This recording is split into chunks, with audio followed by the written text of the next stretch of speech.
Hello everyone. So today's lecture about the data compression lecture series, we are going to start with the topic that is uniquely decodable codes. Now, starting up with uniquely decodable codes, first of all, we need to understand what are code words or what is variable length code, right? So a variable length code assigns a bit of strings of variable length to every message value. Variable length basically means a length that is not fixed. For a symbol, we are having the length as 1, code length as 1. For B symbol, we are having the code length as 2. For C, we are having the code length as 3. And for D also, we are having the code length as 3. Right? So we can see the length of the code for each symbol A, B, C, D, they are not fixed and not same. So they are variable, they are varying. So that is why it is called as variable length code. Now, when I say code word is what? Code word is a bit of string which is assigned to a specific symbol, right? So here we have seen the example. Let's take an example that we have A is equal to 1 as the code word, B as 01 as the code word, C code word 101, D as 011. Now, what if the code length I get, sequence of bit I get is 1011. Now, if I want to decode this particular string of bit or sequence of bit, how would I decode it? See, one thing is I can just check it out. It is 1, so it can be defined as A because A is equal to 1. Then I have 01, which is equal to B. So I can decode it as B. And again, I'm getting 1, which can again be decoded as A. So it can be ABA. Another way around is, it can also be decoded as, let's see how, I have 101, this 101 as this one. So this is equal to C. So it can be decoded as C. And the one remaining is equal to A. So it can also be decoded as CA. Or it can also be decoded as, let's say 1011. Here I can decode it as 1 can be decoded as A and 011 can be decoded as D.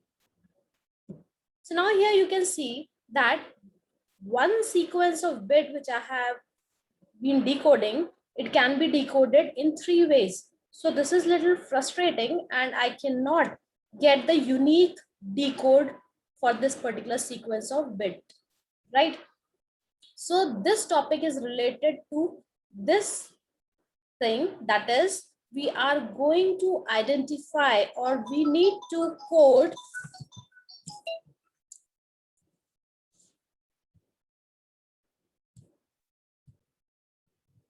So what I need to do is, I need to test for the unique decodable codes, right? Now, when I say uniquely decodable code, what actually I mean is the code is of variable length code in which bit strings can always be uniquely decomposed into code words, right? I should not get confused when I decode the code.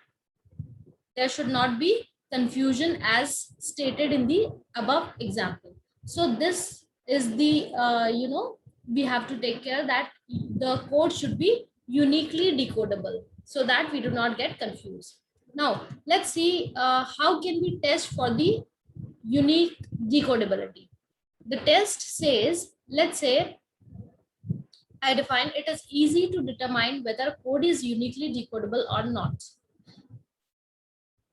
The first case or the first test we are doing here is this one, and one more test is there that we will do in the next slide, or sorry, next lecture.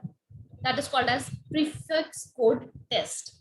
Now here what we are going to do is uniquely decodable test says that let's say if we have two binary code words A and B, where A is of k bit long and B is of n bit long. So I have to find A of k bit long and B of b bit long. That means the length of the code is n bits for B and k bits for A.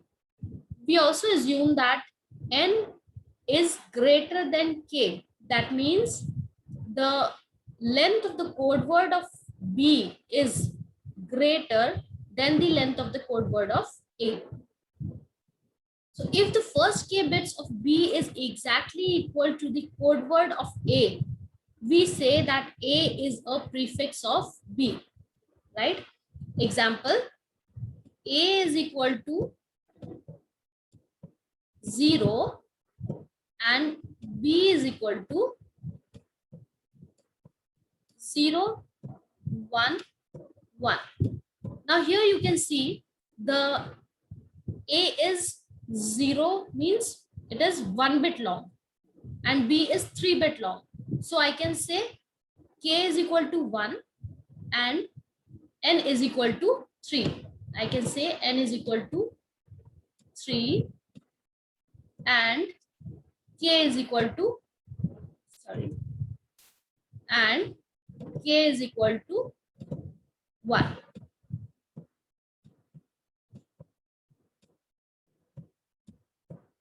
So here we can define that N is greater than K and the first K bits of B, that means first 1 bit of B is exactly same as of the code word of A. That is here this is 0 and again this is 0. So I can say that A is a prefix of B. So this is how we define the prefix. The rest of the bits of B which have a length of n minus k bits are called as the dangling suffix. Now here you can see 0, 0 are similar and the remaining bits are this n minus k. That means 3 minus 1, that is 2 bits are remaining and these 2 bits are called as the dangling suffix. So these two are called as the dangling suffix. Now we just see the example I have stated in the earlier. One more example I can tell you, that is, let's say A is 0, 1, 0, 0, 0, 1. That is 1, 2, 3, 4, 5. This is 5 bit long. So I will say A is equal, N is equal to 5. N is the length of code word of A. And here B is equal to 0, 1, 0, 0, 1, 1, 0, 0, 1. So 2 to 4 to 6 to 8 and 9. So this is, this is K and this is N is equal to 9. Now the 5 bits, the starting 5 bits, that is 0, 1, 0, 0, 1 and 0, 1, 0, 0, 1 is exactly same of A. So I can say A is the suffix of B and the remaining bits are n minus k. That is 1, 0, 0, 1. That will be 9 minus 5 is equal to 4. So 4 bits, these are called as the dangling suffix. Now the test for suffix code says that we need to construct a list of all code words in your alphabet, examine all the code words and see if any code is a prefix or another code or not. If you find such a prefix case, obtain the dangling suffix and add it to your list. Continue examining your list and adding the suffix until one of the following two things happen. Now, we are going to check out the prefix and add the dangling suffix in our list. Once we are done this, two things can happen. First thing, you can come up with the dangling suffix, which is a code word in the list. And the other thing is there are no more unique dangling suffixes. So in these two conditions, if you meet first condition, that is you come up with a dangling suffix, which is a code word, then the code is not uniquely decodable. And if you get no more unique dangling suffixes, then it is uniquely decodable. I think if we take an example, that will make you more clear regarding the test. So let's move on to the example, right? See here, what we are doing, we have to test a given code list. This is the given code list, and we have to test for uniquely decodable test, whether this code is uniquely decodable or not. So what are we going to do? First of all, we are going to find out. See, first step is 0 is the prefix of 01. This is the first we have encountered, 0, and then we have 01. So in this 01, you can see that 0 is the prefix of this code. So the remaining is which one? Remaining is dangling suffixes 1. So I'm going to add 1 to the list. So what I'm going to do is I have to write 0, comma, 01, comma, 11. This is the list. And now I have find out one dangling suffix, that is 1. So I'm going to add this dangling suffix to the list. Now I have to check whether this dangling suffix is a code word or not. Now you just see 1, whether 1 is a code word or no. There is no code word same as 1. So I am going to move further. I'm going to check for more dangling suffixes. Now here we have 01 and then we have 11. So no prefix code is there. This is not a prefix code of this one. So no dangling suffix. And this ends here. So I do not have any other dangling suffixes. So I have to stop here. And when we have no dangling suffixes, then the code is uniquely decodable. So I would say that this code is uniquely decodable code. All right, let's take one more example.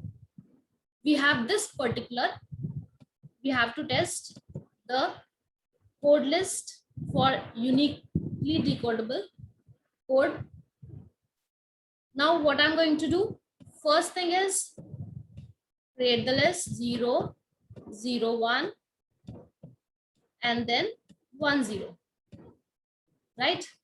Now you just see starting up again, we have 0 and 0, 1. So now you can see again, this is the prefix 0, 0. So I can say this code word is the prefix of for this code word. What is the remaining suffix? Dangling suffix is 1. So I'm going to add 1 here. Now I'm going to check whether this particular one is matching to any of the code word or not. No, it is not matching. I do not have any code word same as 1. So I'm going to add it to the list and then I'm going to make a new entry. Now, in this, I have what? I have 1, 0 and 1. Now in this, you can just see 1, 0, right? And 1. Here again 1, 0 and 1. This is the prefix for this one, and which is remaining? I get a dangling suffix as 0. So I'm going to add 0. Now I'm going to check whether this particular dangling suffix is same to any other code word. Yes, I have this dangling suffix 0 same as the code word. So now what is it stating? That means condition 1 is satisfied. What was the condition 1? It was saying you come up with a dangling suffix which is a code word in the list. So yes, 0, I'm encountered with 0 as dangling suffix which is a code word. So that means that this particular code is not uniquely decodable. So this is how we are going to test for the code, whether the code is uniquely decodable or not. All right, thank you very much.